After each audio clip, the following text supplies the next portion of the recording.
What's going on, y'all? KM Best here. I spent all of today playing Silver Sable decks. Let's take a look at this new Spotlight Cash card, what it can do, and whether or not it's worth your tokens or cashes. Silver Sable is a 1-cost, 1-power card with the ability to steal 2 power from the top card of your opponent's deck. This is, to me, a card that is almost exclusively a bounce card, but what I'm going to explore in this video is whether or not this card is good enough in bounce, what it replaces in those lists, and whether or not you can play it outside of bounce in a meaningful way. Because the baseline rate on this card is genuinely very good. If you are able to do something like Nico copy it, it's one of the best Nico targets to copy in the game. Not only are you getting a beneficial effect, just a 1-3 that you're generally happy with playing if you are including a 1-drop in your deck, 1-3 is good rate for it, you are also getting a potential disruptive effect on your opponent's top card. -2 power might not seem like a lot, but it is meaningfully more than many of the other afflictions that we've had in the game. Most of those are doing -1 unless they're attached to an ongoing ability like US Agent. Now, this is an interesting card because it looks at first glance like it is just a bounce card, but the power level on it is so high that I was actually able to play it to some success in other lists that weren't bouncing it at all. With all of that said, this is very clearly a premier card in bounce decks. To me, it ends up being a replacement for Rocket Raccoon. The power is more guaranteed. You don't have to hit the rocket every time. It will be worse if you are not hitting the rocket every time, but this is just a very strong, very good card. I would say roughly the third bounce staple behind the Hood and Nico Minoru is going to be Silver Sable. As an example, a deck like this is just the absolute safest thing you can do with Silver Sable. This is a very straightforward Ajax Clog list, or Ajax Bounce list, or whatever you really want to call it. Like, you can do what you want here. There are a couple of flex slots here. I have opted to, and I realize this is a little controversial, not run Kate Bishop in here. I think that is potentially something I'm very wrong about. Kate Bishop can flex in for Falcon. Kate Bishop can flex in for Shadow King. However you want to do that is totally acceptable. I ran into a lot of trouble playing this list when I had Kate Bishop, Falcon, and Beast in it in terms of managing how full my hand would get. It is entirely possible that that is just a skill issue, but it is something that was notable for me about Kate Bishop. The thing is, she is so damn good in werewolf decks that I wouldn't be surprised if she ended up just being better anyway. What you can get out of this list is a consistent performer that benefits from Silver Sable in a meaningful way.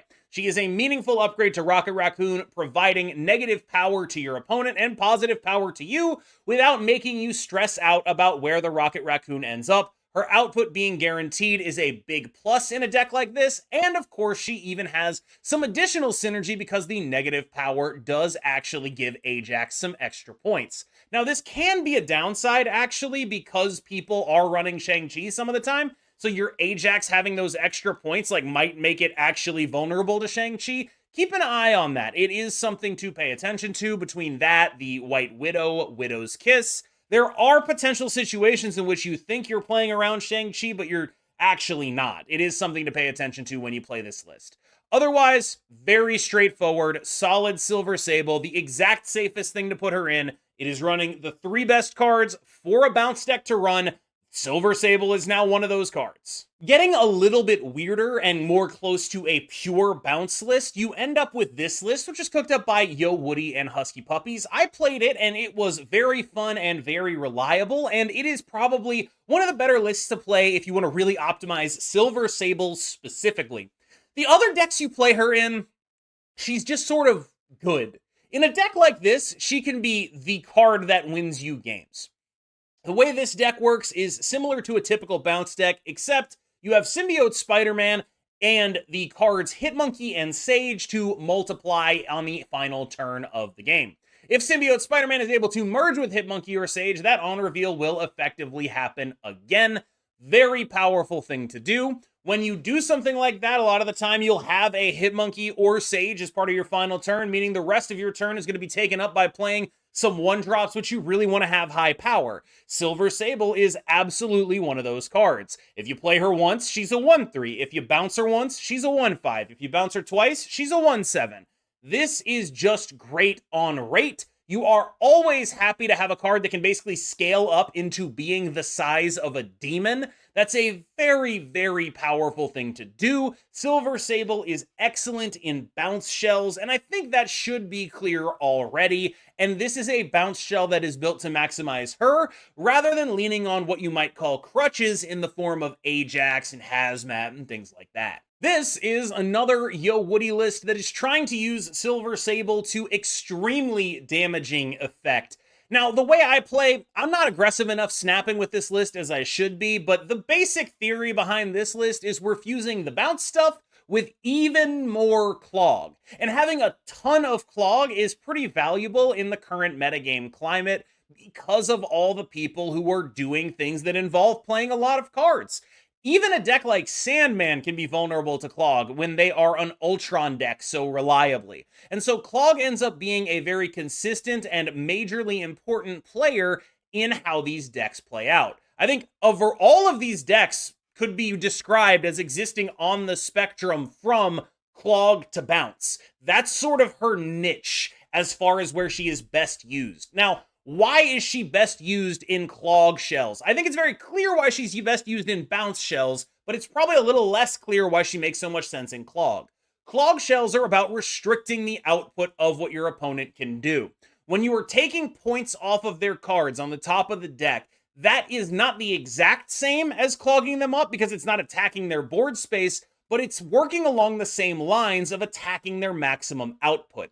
This deck fuses both clog and bounce in a way to damage their maximum output as much as possible. We even have Selene to go alongside Green Goblin and things of that nature, or the Hood with a Viper. It's not necessarily the most incredible thing you've ever done, very replaceable with Rocket Raccoon, but this is a deck that is equipped to maximize what Silver Sable can do. Perhaps even more than the bounce list we just talked about. I just smashed my hand into the microphone there, and yet I'm leaving it in. My lo-fi vibe is really why people enjoy me. Now, as far as this list, I actually think it's very good at winning one cubers, but it does have that problem where you can fill up entire lanes and you still might not have enough power at the end of the game to make sure that you win them. That's why bouncing Silver Sable is so important, because you are very good at filling up lanes, but you also need to be good at outputting power. And Silver Sable, for one cost, is almost as good at outputting power as the Hood is when you start bouncing it. It's just a really crazy card. So what the hell is she doing in here? One of the things I wanted to test with Silver Sable is, can you just run her in any deck that needs a 1-drop? Because that, I think, is going to be more indicative of what her future is compared to other things like playing her in Bounce, where it's like, I think very clear, especially at this point, that she is very, very good there, right? We kind of know that already. We know she's a good Bounce card. We don't need to belabor the point. I've already belabored it for 8 minutes. So this deck is just taking a Wiccan pixie deck and saying, what if we play Silver Sable in it? We're going to play this as a 1-3. We need a 1-drop anyway. The other options in this slot are usually things like, Spider-Ham, right? And I am sort of starting to think that she actually just works perfectly here. I know that sounds very, very weird, but I don't know exactly why. It just seems like she works perfectly. So this, to me, felt like the true test of how long of a lifespan this card has. If it is just a bounce card, I don't really know if it's going to be a card that is worth buying. But when I played this card in Wixie, it definitely didn't feel bad. Like, it might just be a generic third 1-drop for a deck like this. I'm not saying you're always going to run it. Like, if you're playing a more clog focus, you're going to replace it with the Hood or something like that because you're playing Viper or Annihilus or whatever, right? You can get that package in here. You can go for a Spider-Ham copycat kind of line to deny them options. Like, you can do that too. But I gotta tell you, I was honestly pretty impressed with her. It was just like, oh, this card is good. If there's like a way to copy it, it's even better. It's just generally a 1-3 with some upside, and I definitely needed a 1-drop in that slot, and the only other thing I would be running there is Spider-Ham, and it did feel better than Spider-Ham. And to me, that's going to be what the key is for this card. I'm not saying I'm positive it'll be like that, but look for this card to show up in decks like this, and then we're going to start talking about what this card can really be. If this card is able to make it outside of the bounce niche and just be a good one drop, that's when it becomes really worth your credits, really worth your tokens, really worth investing in all of that stuff, right? That's when it becomes important. As of right now, I think it is possible that it ends up here, but it is also possible that it ends up just being a sort of bounce one trick. By the way, a note on the 2-drop slot, I have a Mirage in here. I was swapping between Kate Bishop and Mirage and Cable, just figuring stuff out there. I find it hard to believe Kate Bishop isn't the optimal thing to run there. I do find that pretty hard to believe. But I was just messing around to see what ended up happening, and the other two were more successful for me, but I don't think that's really proof of anything. I think that could just be like, I drew better in a small sample size when I had the other two in my deck. Just worth talking about, like, I didn't really feel a massive drop-off there. I'm sure the drop-off exists, but it's like a fairly marginal one. Because you run so many 3s, you're not doing a lot of 2+1s. It felt like I very often didn't actually need Kate Bishop in order to guarantee that I had my Wiccan on, and the issue was much more, did I have a 1-drop or not? That felt like whenever I failed to get my Wiccan, it was like I didn't have a 1-drop, not that I wasn't going to miss it on like 2 or 3. And so that, to me, was interesting. I think it's likely that you're just going to want to run a Kate Bishop instead of the cards I was messing around with, but this could just be something to consider if you maybe missed the season pass last month. Otherwise, I think probably Kate Bishop. So, should you buy Silver Sable? I honestly cannot be sure just yet, but here are my preliminary thoughts. I think it is very possible that this card ends up just being a generically strong 1-drop that people are happy to play in a variety of decks. I think there are going to be certain archetype-specific applications that this card has in Bounce that are going to be hard to replicate in other decks, but any deck sort of hybridizing with Bounce, like those Clog decks with Beast, are definitely going to want to include this card as well. It's not just a pure Bounce Hitmonkey card, it is pretty much anything that even has the slightest chance of recurring it. Because once you get into the realm of 1/5/2 procs, this card ends up being genuinely very far above rate. And so you end up playing with this card, and it almost reminds you of like older Kitty Pride when you're able to really get the bounces going. The numbers on this card are very good. They are best optimized in Bounce, but there is one big caveat, because in a few weeks, the cards Madam Web and Aranya will release. The list I am afraid of with Madam Web and Aranya is a move bounce list. And I worry that in a world where a move bounce list exists and is able to go bigger than a normal bounce list, there might not be a reason to play a normal bounce list. A move bounce list putting way more power on the board than a normal bounce list means that it's always going to win the mirror. In addition, if that list is good, people will be building against bounce with stuff like Sandman and Clog and Doc and Eliath. And everything that would hit that deck also hits any deck that wants to run Silver Sable. That's my biggest worry for this card. I genuinely do not know if this deck, the bounce deck with Silver Sable in it, if any of them are going to survive through that. And if they do, I don't know if they're going to survive through a metagame tuned around that. Those cards are very scary to me. Now, you could be watching this and say, Cam, you're wrong. Those cards suck. And if you truly believe that, Silver Sable is a great purchase because she is an excellent card in bounce decks. And frankly, I think she might just be a good 1-drop full stop. Wixie did not feel bad at all with her in it. And it's just like, that's just a very solid thing to be doing. I really can't complain about it at all. And of course, please do keep in mind that there are very strong cards, or what look like very strong cards coming out this season, and then what look like very strong cards coming out next season. So please do look ahead at your purchases before making rash decisions.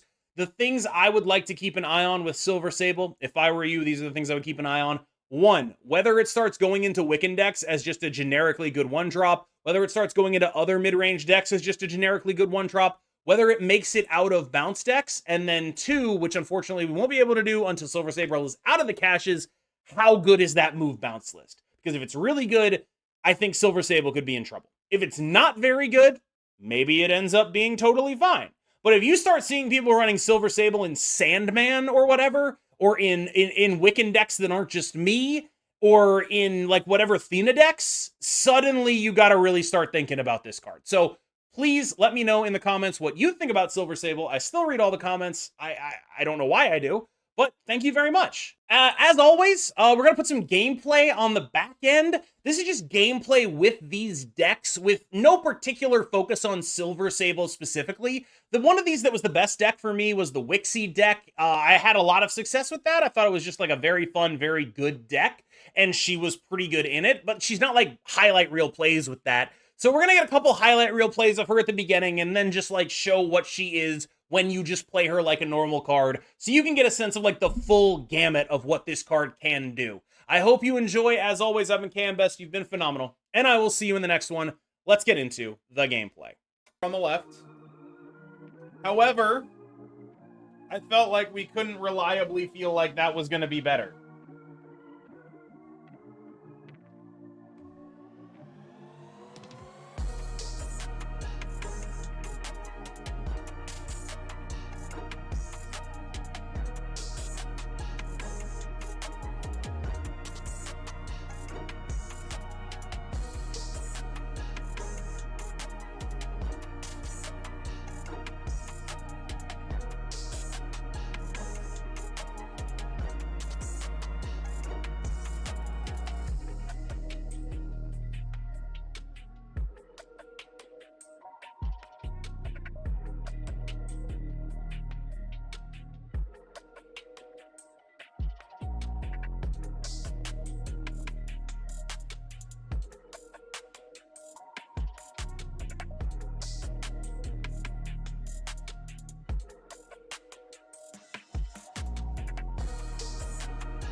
We're holding Nico for the boom boom, hopefully.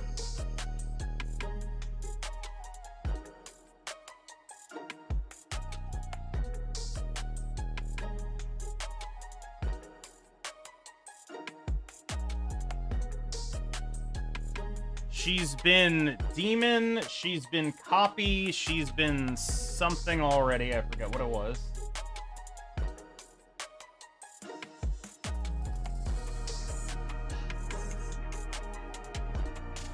Been 2x, yes.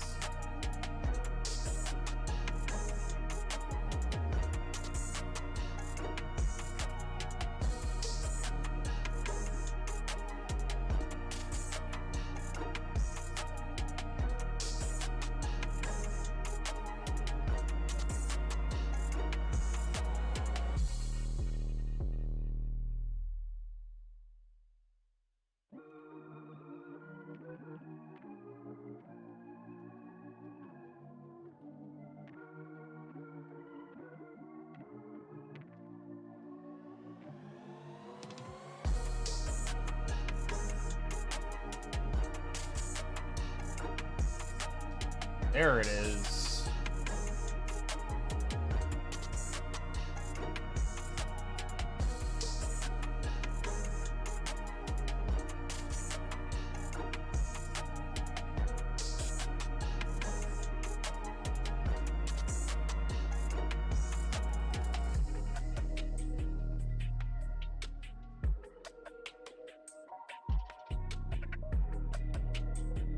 I don't want it to monkey. I don't want to get the 8. I don't want to get the 8 -8 void over there if they animate. I don't want that at all. It's the opposite of what I want. What are you guys talking about?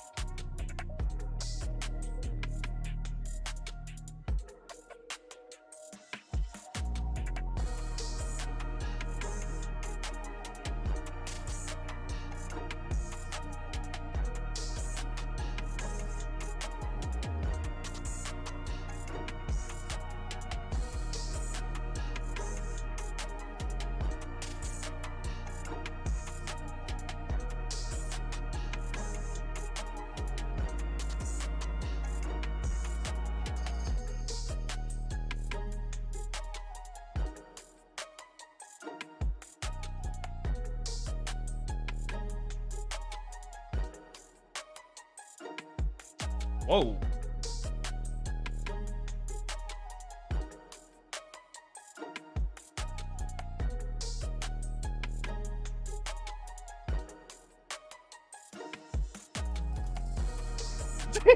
Jesus! We almost actually lost that, chat. If that wasn't for the space throne, they would have had another... That was a great play by Meech.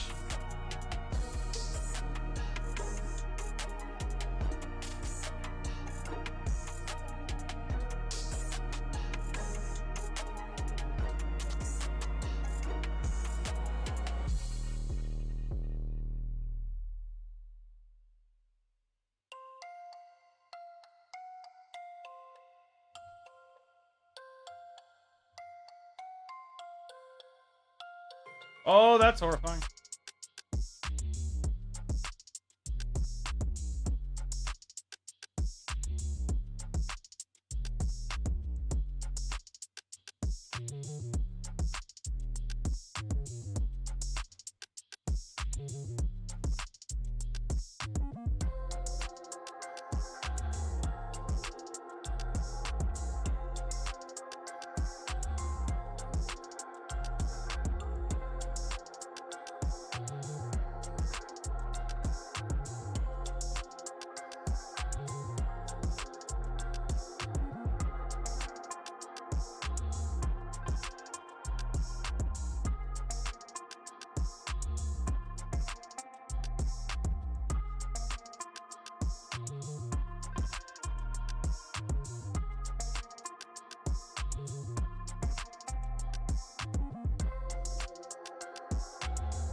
It's not Sandman.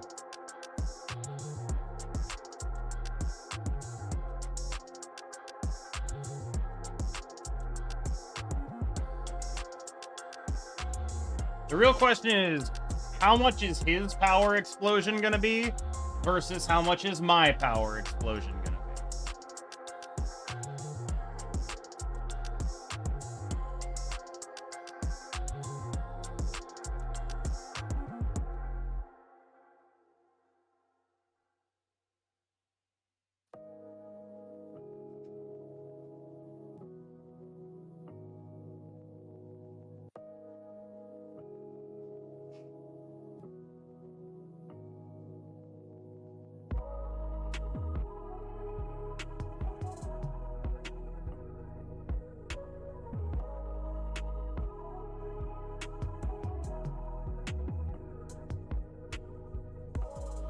Am I supposed to target all three or just one here?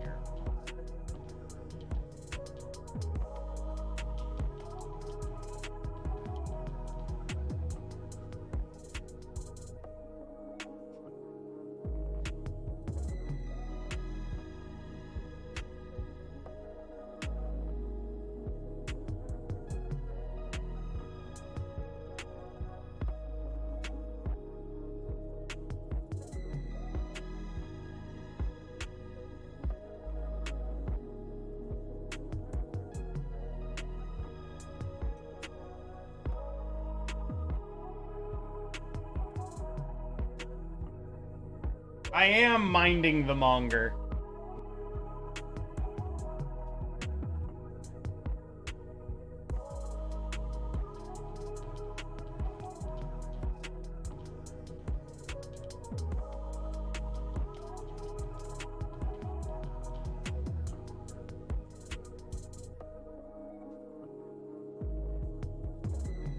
We are drawing just halves of this deck. It's crazy.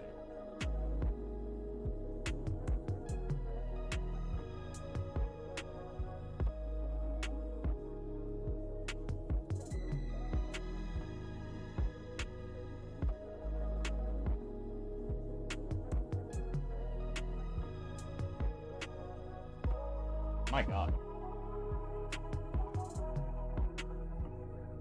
I'm weirdly okay with that, even though I probably shouldn't be.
I cannot believe I got away with this crap. I literally cannot believe I got away with this crap. Up to discount the abomination. That was the extent of the logic.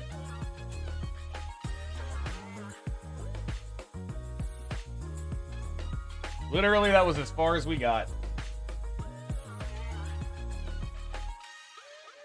Okay, Sandman-ish seeming start here. Wait, Kitty Pryde Nebula is crazy, right? What now? Surely you wouldn't be a Sandman deck with Kitty Pryde Nebula.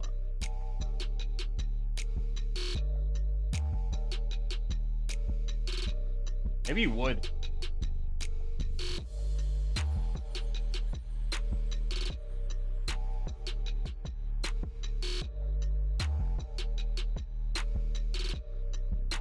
No way. Come on now.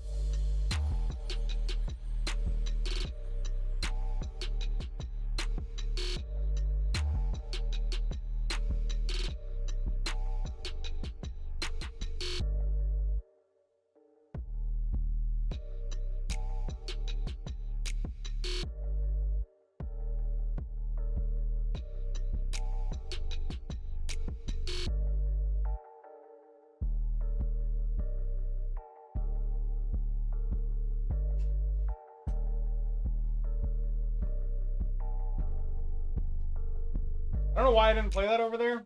I'm fucking stupid, I guess.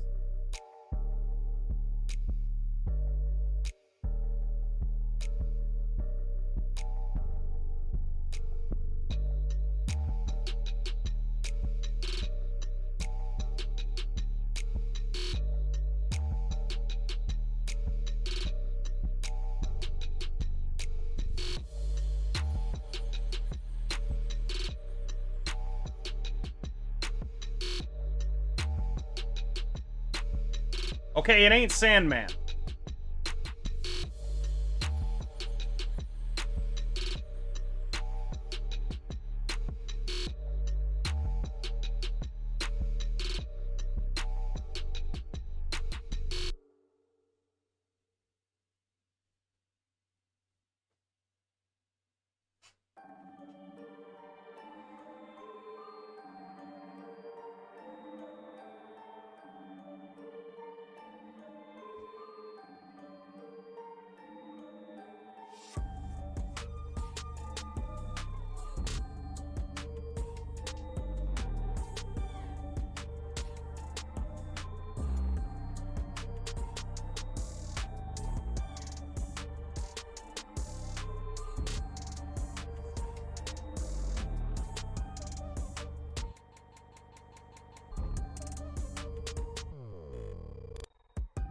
Gotta make sure my order's right.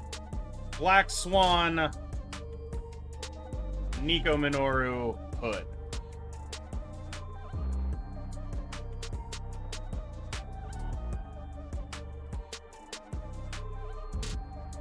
Wow.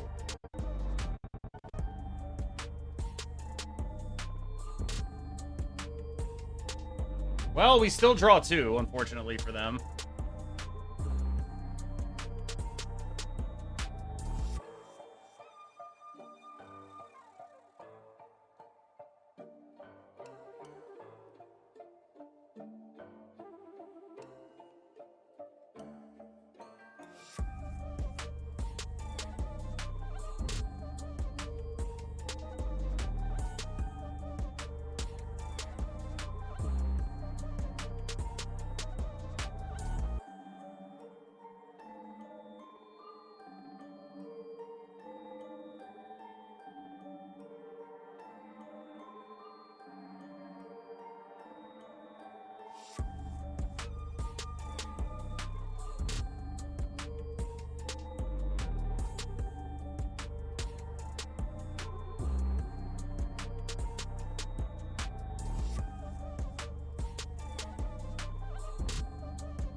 God damn, that was horrifying. That was horrifying. But we got there. Teacher. They would have just left.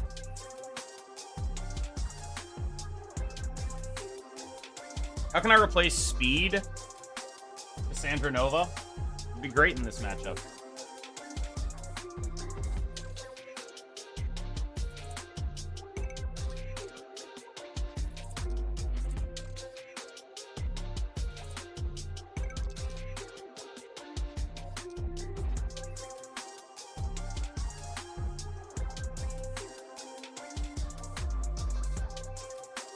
Motherfucker. Is that random or is that in their deck? That's random. God damn. It's alright. I have my own. But losing out on a 2-cost Goliath immediately is painful.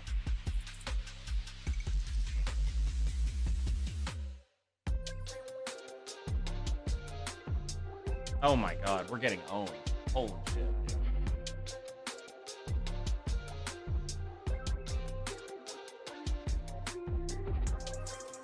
Oh, we do have this guy still. That's kind of nice.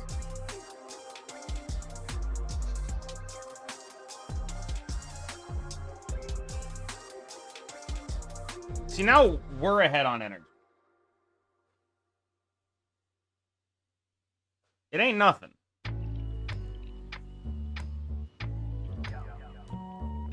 The White Queen actually just in their deck. Mobius. They fucked me. Snappable? Christ.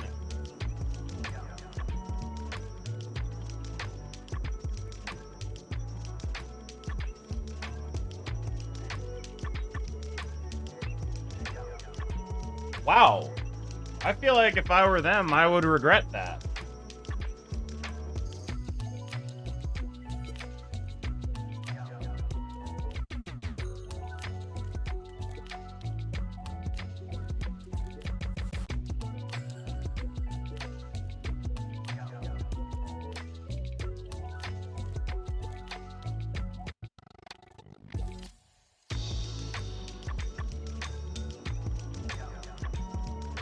I hope that's a blob.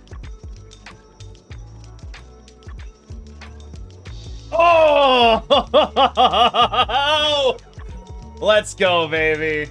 Let's fucking go, dude. Let's fucking go, dude. Holy shit.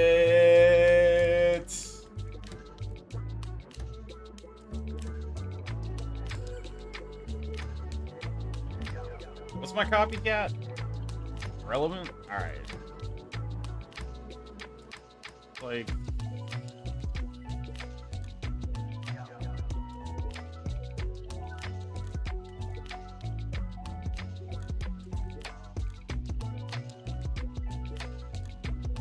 maybe it's not that. Maybe we do the Legion play.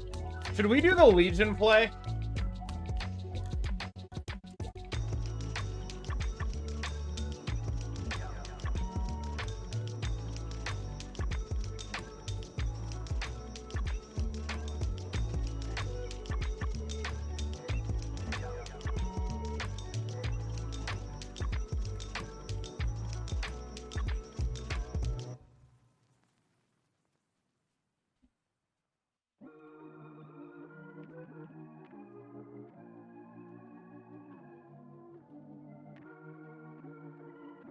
We still win. I can do math.